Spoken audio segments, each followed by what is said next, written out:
মার্কিন যুক্তরাষ্ট্রের নির্বাচনে প্রভাব বিস্তার করছে চীন। শুধু প্রভাবই বিস্তার করছে না, রীতিমতো হস্তক্ষেপ করছে। কি দর্শক, অবিশ্বাস্য মনে হয়? কিছু করার নেই।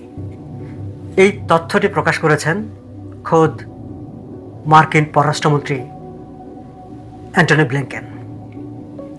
আপনারা জানেন যে গত 3 দিন টানা তিনি চীনে অবস্থান করেছেন। তার সঙ্গে থাকা টপ ইউএস ডিপ্লোম্যাটরা চীনের কূটনীতিকদের সঙ্গে লাগাতার বৈঠক করেছেন। চীনের প্রেসিডেন্ট মিস্টার শিয়ের সঙ্গে বৈঠক করেছেন এবং টানা 3 দিন লাগাতার কূটনৈতিক তৎপরতা, বৈঠক, শীর্ষ পর্যায়ে দেখা সাক্ষাৎ বৈঠক শেষে শুক্রবার সিএনএনকে দেওয়া এক ইন্টারভিউতে মিস্টার ব্লিংকেন এই অভিযোগ তোলেন। তিনি এও বলেন যে গত নভেম্বরে সান ফ্রান্সিসকোতে মার্কিন প্রেসিডেন্ট জো বাইডেনের সঙ্গে চীনের প্রেসিডেন্ট মিস্টার শিয়ের যখন দেখা হয়েছিল, তখন মিস্টার বাইডেন বারবার রিকোয়েস্ট করেছে চীন যাতে আমেরিকান নির্বাচনে কোনো ধরনের হস্তক্ষেপ না করে, কোনো ধরনের প্রভাব বিস্তার না করে। মিস্টার ব্লিংকেন আমাদেরকে জানাচ্ছেন সেই সময় চীনের প্রেসিডেন্ট মিস্টার শি কমিটমেন্ট করেছিলেন, মিস্টার বাইডেনকে আশ্বস্ত করেছিলেন যে চীন এইসব করবে না, চীন আমেরিকান নির্বাচনে হস্তক্ষেপ করবে না, প্রভাবিত করবে না। কিন্তু তারা করছে। মিস্টার ব্লিংকেন জানাচ্ছেন যে তাদের কাছে যথেষ্ট তথ্য, উপাত্ত, প্রমাণ আছে যে চীন তাদের আগামী নভেম্বরে যে নির্বাচনটি, মার্কিন যুক্তরাষ্ট্রের যে নির্বাচনটি হতে যাচ্ছে, সেই নির্বাচনকে চীন প্রভাবিত করছে, হস্তক্ষেপ করছে।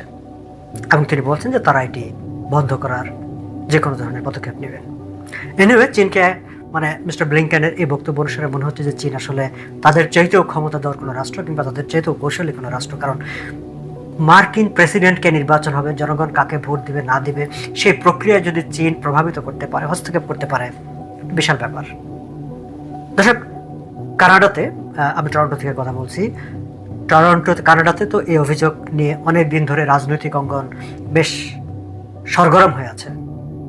এমনকি একটা ন্যাশনাল ইনকোয়ারি টিম গঠিত হয়েছে, জাতীয় গণ তদন্ত কমিটি এখন তদন্ত করছে যে বিগত কানাডিয়ান জাতীয় নির্বাচনে চীন কিভাবে ইন্টারফেয়ার করেছে, কিভাবে কানাডিয়ান নির্বাচনকে, কানাডিয়ান রাজনীতিকে প্রভাবিত করেছে। বিষয়টি মনে হচ্ছে এখন পশ্চিমা প্রভাবশালী সব দেশগুলোতে চীনের নিয়ন্ত্রণ বাড়ছে, চীনের আধিপত্য বাড়ছে, এমনকি নির্বাচনী ব্যবস্থাও এখন চীন দ্বারা প্রভাবিত হয়। আপনাদের কি মনে হয়? মার্কিন পররাষ্ট্রমন্ত্রীর বক্তব্যে এই ধরনের একটি বার্তা কি আমরা পাই না? কমেন্ট করতে পারেন আপনার মতামত এবং প্রতিক্রিয়া। ভালো থাকবেন সবাই।